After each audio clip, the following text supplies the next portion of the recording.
बिस्मिल्लाहिर्रहमानिर्रहीम। अस्सलाम वालेकुम। सैयद याहिया हुसैनी आप तमाम देखने वालों की खिदमत में एक बार फिर हाजिर है। सबसे पहले आप तमाम लोगों की चाहत का, मोहब्बत का, खुलूस का बेहद शुक्रिया जो हमारे साथ कनेक्ट है, चैनल को सब्सक्राइब कर रहे हैं और अपनी राय का इजहार कर रहे हैं। वैसे तो बात करनी चाहिए आज क्रिकेट की दुनिया की जो टॉप स्टोरी है वो आईसीसी टेस्ट चैम्पियनशिप की डिफेंडिंग चैम्पियन जनूबी अफ्रीका टेम्बा बबूमा की क़यादत में उन्होंने एशिया में दूसरी सीरीज़ को ख़त्म किया है डिफेंडिंग चैम्पियन की हैसियत से, बग़ैर हारे हुए।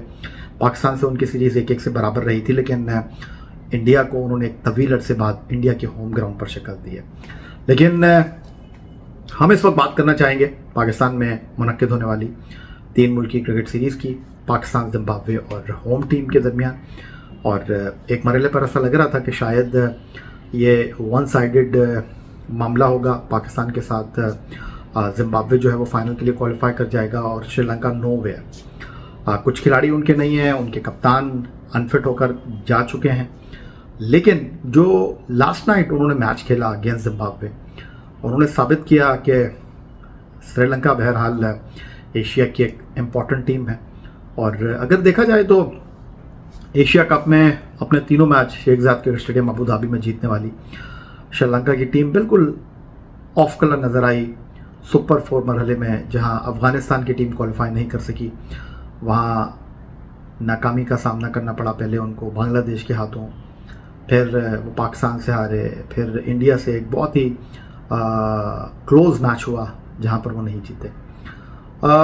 उनकी परफॉर्मेंस पाकिस्तान के दौरे में कुछ इतनी अच्छी नहीं है, बट एक उम्मीद की किरण ज़रूर पैदा हो चुकी है कि श्रीलंका भी फाइनल की दौड़ में शामिल हो सकता है। पहले एक नज़र डाल लेते हैं जनाब इस वक्त पॉइंट्स टेबल के ऊपर, जहां पाकिस्तान की टीम 3 मैचों में 3 फतूहात के साथ टॉप पर है और पाकिस्तान की टीम जो है वो ट्राई सीरीज़ के पॉइंट्स टेबल पर टॉप करते हुए जो है वो जनाब क्वालिफाई कर चुकी है फाइनल के लिए।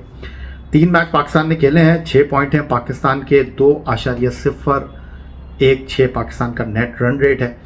और दूसरी तरफ जिम्बाब्वे की टीम है, दूसरे नंबर पर है, 4 मैचों में 3 नाकामियाँ, 1 मैच वो जीते हैं, उनका नेट रन रेट -0.522।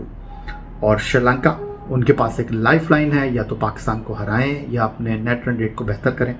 3 मैच, 1 जीते 2 हारे, उनका नेट रन रेट है -1.324, पीछे हैं वो।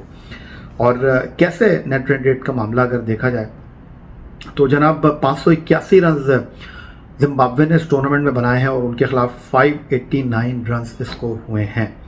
मतलब उनके खिलाफ जो है वो माइनस नेट रन रेट का मामला इस वजह से कि उन्होंने रन्स कम बनाए हैं, रन्स उनके अगेंस्ट ज़्यादा बने हैं। श्रीलंका का मामला इससे भी ख़तरनाक है, उन्होंने 371 रन स्कोर किए और उनके खिलाफ 439 रन स्कोर हुए हैं। तो उनका नेट रन रेट जो है -1 में है, जिम्बाब्वे का -0.522 पे है। तो अब जो मैच है कल श्रीलंका और पाकिस्तान का, वहाँ एक ऑप्शन श्रीलंका के पास ये है कि वो टॉस जीतें, फील्डिंग करें और जो भी पाकिस्तान उनको टारगेट दे वो मैक्सिमम ओवर में उसको हासिल करने की कोशिश करें, तो वो तब तो अपने आप को रेस्क्यू कर सकते हैं।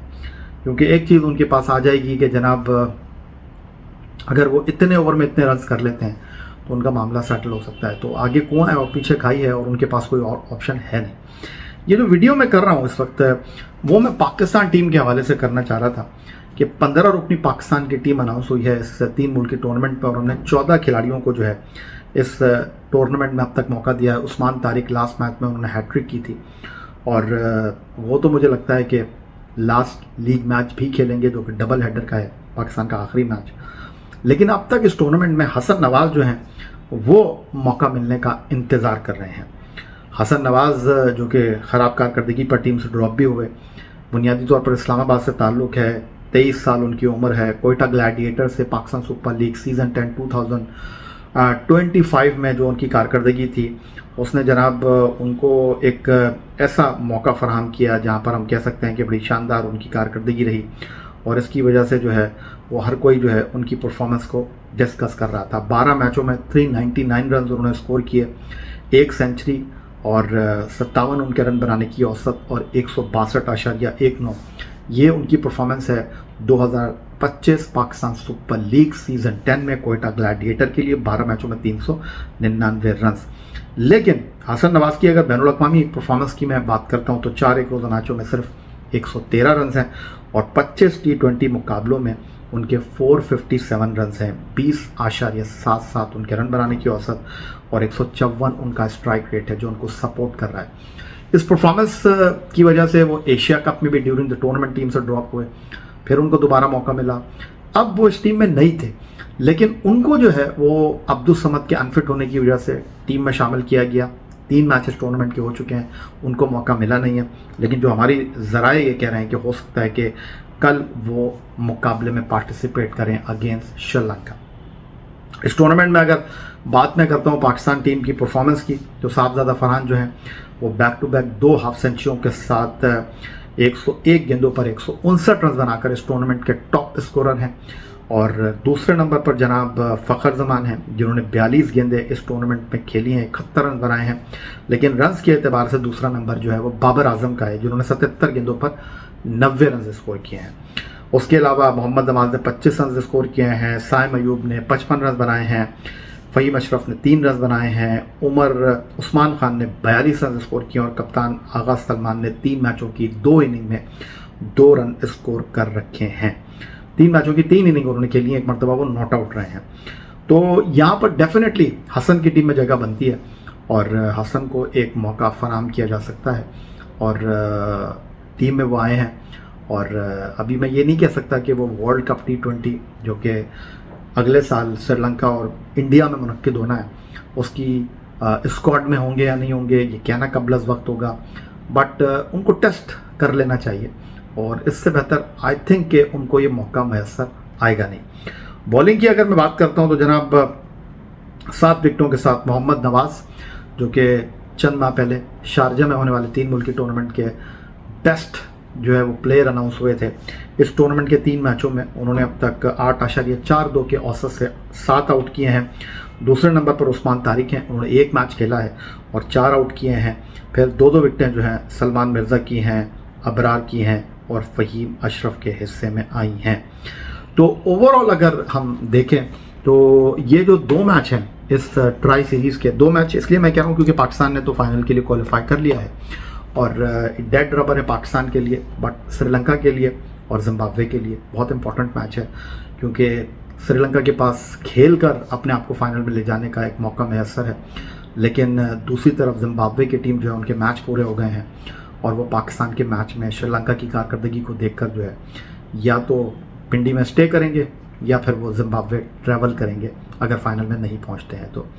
क्योंकि अगले चंद दिनों में पाकिस्तान को वर्ल्ड कप के लिए अपने स्क्वाड को फाइनलाइज करना है। ऑलमोस्ट बहुत सारी चीज़ें जो हैं वो तय हैं कि पाकिस्तान टीम में कौन होगा कौन नहीं होगा, लेकिन 1-2 प्लेयर 1-2 स्पॉट ऐसे होते हैं जिसको हम ये कहते हैं कि जनाब वो फिल इन होना बाकी है।